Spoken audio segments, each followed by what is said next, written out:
অতীতে কিন্তু কোনো তরুণরা এইভাবে রাজনীতির সাথে সম্পৃক্ত হয় না, হলো পরে হয়েছে তারা। আমরা জানি যে একটা ইসলামিক পছন্দের দলগুলো বা ইসলামিক দলগুলো একটা জোট করেছে ৮ দল, তো এটা এখন সেটা বেড়ে দাঁড়িয়েছে হ্যাঁ 10-এ। কয়েক মাস ধরে এটা চলতেছে। হঠাৎ করে এখানে এনসিপি এবং এলডিপি হিসেবে যখন যোগদান করলো, মনে হলে তো যে একটা ডাল মে কুছ কালা হে। বিশেষ করে এনসিপি সম্পর্কে অনেকে অনেক উচ্চ আশা পোষণ করেছিল বা তাদেরকে নিয়ে অনেক স্বপ্ন ছিল। এই যুবক তরুণ তারা একটা আন্দোলন সংগ্রামে এত বড় আত্মত্যাগ দিয়ে করেছে এবং শেষ পর্যন্ত একটা ফ্যাসিস্ট সরকারের পতন হলো, সকলে মিলে আমরা করলাম, ছাত্র জনতার গণ অভ্যুত্থান।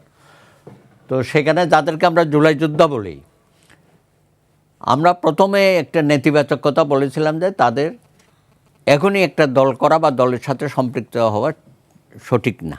কারণ আমাদেরকে এই জুলাই অভ্যুত্থানের যে স্বপ্ন বা যে আকাঙ্ক্ষা, বৈষম্য বিরোধী একটা রাষ্ট্র তৈরি করা বা রাষ্ট্র সংস্কার, এই বিষয়গুলোতে তাদের মনোযোগী হওয়া উচিত ছিল। কিন্তু আমরা দেখলাম যে আমাদের প্রধান উপদেষ্টা তিনি যে কোনোভাবেই হোক এদেরকে রাজনীতির মাঠে নিয়ে আসছেন বা উৎসাহিত করেছেন। এমনকি তিনি বলেছেন যে তাদের একটা রাজনৈতিক দল থাকা প্রয়োজন, এইসব কথা তিনি বলেছেন।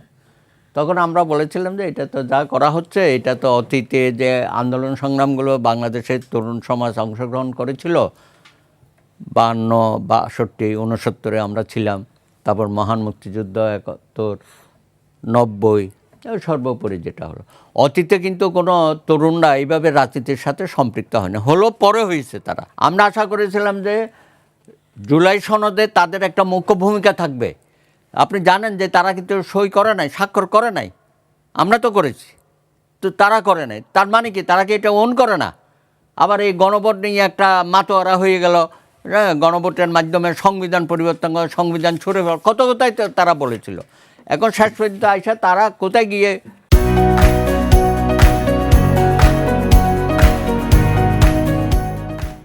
কোলে উঠে গেল, জামাতের কোলে উঠা। এটা তো জনগণ কেন এই জামাত সম্পর্কে তো বাংলাদেশের মানুষ জানে, তাদের অতীত ভূমিকা, 47-এর ভূমিকা, 71-এর ভূমিকা, এবং পরবর্তী পর্যায়ে বিভিন্ন রাজনৈতিক দলের আশ্রয় প্রশ্রয়ে তারা তো অনেক কি বলে ফলে ফেলে উঠেছে। এবং আজকে তারা দেখছি যে সমস্ত বক্তব্য দিচ্ছে, এমনও বলেছে যে যেটা 71-এ তারা করতে পারে নাই, আগামী দিনে তারা যদি ক্ষমতায় আসে তাহলে সেই ঘটনাগুলো তারা ঘটাবে। অর্থাৎ প্রতিহিংসা পরায়ণ, প্রতিশোধ পরায়ণ মনোভাব তাদের মধ্যে আমরা দেখতেছি। এবং অনেক নেতা এসব কথা বলা শুরু করেছে। আরে ভাই, এনসিপি তোমাদের একটা আচরণগুলো তো একেবারেই শিশুসুলভ। তোমরা এককভাবে নির্বাচন করতে, তাও তো একটা বুঝতাম। এবং তোমরা একটা কলি নিয়েছো, শাপলা কলি। আমরা মনে করেছিলাম যে তোমাদের মাধ্যমে এই শাপলা কলিটা একদিন ফুটবে, জনগণ তোমাদের এদিকে একটু আকৃষ্ট হবে। সেই পর্যন্ত তোমরা অপেক্ষা করলেন। এটা খুবই দুর্ভাগ্যজনক। এতগুলো তরুণ সমাজ তোমাদের দলের সাথে সম্পৃক্ত হলো। আমরা আশা করেছিলাম, তুমি কি প্রয়োজন ছিল, কলি কি ফুটতে পারবে? না না, তারা তো বলেছিল যে পাটোয়ারি, হ্যাঁ, তারা নাকি কি 250 সিট পাবে, বিএনপি 50টা সিটও পাবে না, এই পাটোয়ারি বলেছিল। ভাবিও নাই যে তারা তলে তলে জামাতের সাথে যোগসাজশ করেছে। আমি তো মনে করবো এটা একটা ষড়যন্ত্রমূলকভাবে তারা ছিল। এই যে তারা বলেছিল তুমি কে আমি কে রাজাকার, তাই না বলছিল, তখন আমরা মনে করেছিলাম যে বিদ্রুপাত্মক স্লোগান, ফ্যাসিস্ট হাসিনার বিরুদ্ধে তারা এটা নেমেছিল। কিন্তু আজকে তারা যে রাজাকার, আলবদর, আল শামসের দলে যোগ দিল, তাহলে তাদের অতীতের যে স্লোগানগুলো, আমার তো মনে হয় তারা সেটা ধারণ করে। জাতির সাথে তো তারা এটা বেইমানি করতেছে, করে ফেলেছে। 30টা আসনের জন্য সেখানে গিয়ে তারা উঠেছে। এবং এলডিপি অলি আহমদের মতো একটা বীর মুক্তিযোদ্ধা, হ্যাঁ, তিনিও কালকে গিয়ে দেখলাম আসন ভাগাভাগিতে অংশগ্রহণ করেছে। খুব ভালো, দেশটাকে একটা অন্ধকারের পথে তারা নিয়ে যাওয়ার চেষ্টা করতেছে। এবং তারা এখন একটা মনে হচ্ছে যেন একটা মূল শক্তি দাঁড়াবে এই ধরনের কথাবার্তা। আমার মনে হয় যে জনগণ জামাত সম্পর্কে জানে এবং তাদের অতীত কার্যকলাপের কারণে জনগণের ভোটের বাজারে, হ্যাঁ, খুব বেশি তারা সফল হতে পারবে না।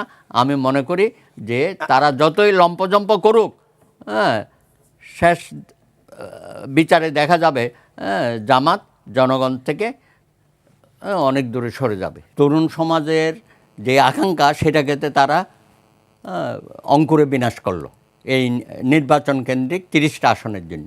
আমি জানি না এই 30টা আসনে কয়টা তারা পেতে পারে। আমার তো মনে হয় 2-1টা পাওয়াও কঠিন হয়ে যাবে তাদের জন্য।